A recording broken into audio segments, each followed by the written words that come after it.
What's going on, everybody? Welcome back to Bible Bites, where you're getting Bible truth line by line in context in 5-ish minute lessons-ish. Be nice to me. I'm trying, okay? Now, we left off with Romans 9:20, and what we were left with was Paul showing that God is no respecter of persons, all right? He will build up who he needs to, and he'll cast down whomever he needs to in order to bring freedom to his people. And we see that Israel was raised up, but also cast down to bring freedom to the world by making everyone guilty, all right? But this casting down only happens after we self-harden our own hearts. So let's keep going with Romans 9:20, okay? There's some thoughts we need to get through. Now, Paul goes on to say, shall the thing formed, right? That's creation, that's us. Shall the thing formed say to him that formed it, why hast thou made me thus? All right? Now, basically he's saying, why'd you make me like this if you knew I was going to be destroyed? Again, verse 19 says, who has ever resisted God's will?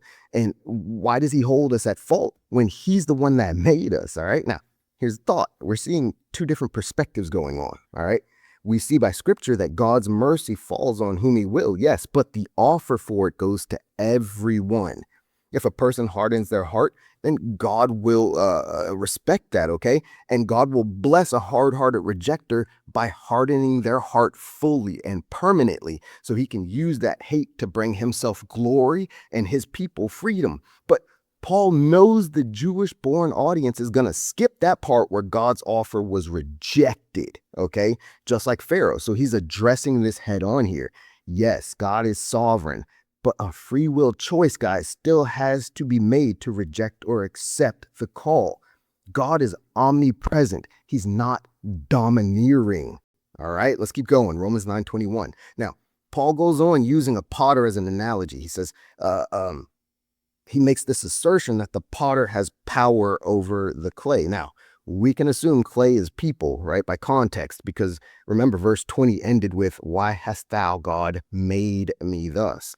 And now we begin the potter's analogy, and the potter has authority over the clay, but authority, power to do what?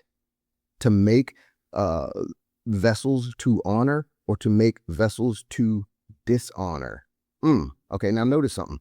Again, Paul knows the reader is going to say, well, God made me this way. But look what he says about these honored and dishonored vessels. They are made from the same lump of clay, meaning the vessels are equally chanced to be made honored or dishonored.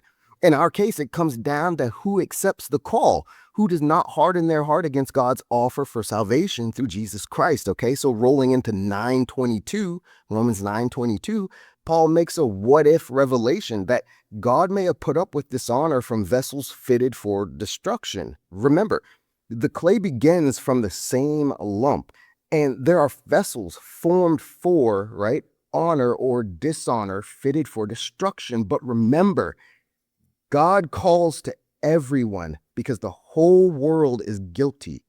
Reject his offer, get hardened, and get used for glory, okay? So it's a safe indication, a safe assumption that the long suffering endured by God took place before the clay was fitted for destruction. Context check.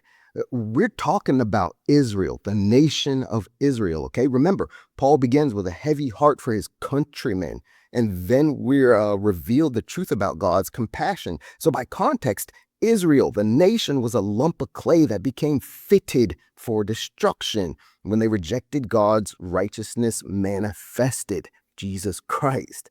Remember, there's always an aspect of freedom involved here. Okay, now, Romans 9:23. So from the wrath of God on the previous dishonored vessels, right, we are made known the riches of his glory. These riches of glory are made known. Made known to whom? The vessels of mercy.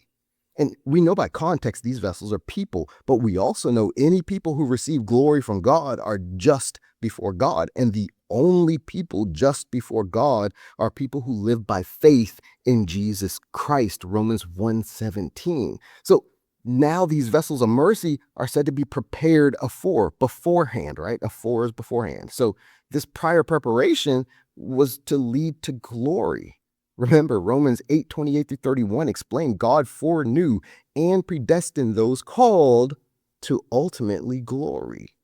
So finally, the riches of his glory will be made known on the vessels of mercy. So this indicates this is not some intangible knowledge, but some sort of physical, visual revelation. And we have been talking about the resurrection of our glorified bodies. All right, it's 5 minutes. I am going to stop. Otherwise, I'll just keep going. All right. But are you starting to see, guys? This is what context does. It clarifies things so much where you could apply this fitted for destruction to individual people. It's not. God judges nations and individuals. Okay. This is about the nation of Israel and their part in salvation. All right.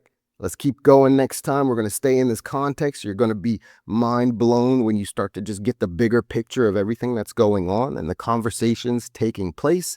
And we're just going to cut through the lies, man, and we're going to learn how to be obedient in the spirit and not the letter of the law. That is the purpose of this channel, to understand God and get to know him so we can have a relationship based in the spirit and not in the flesh. I love you guys. This is Bible Bites. I'm out.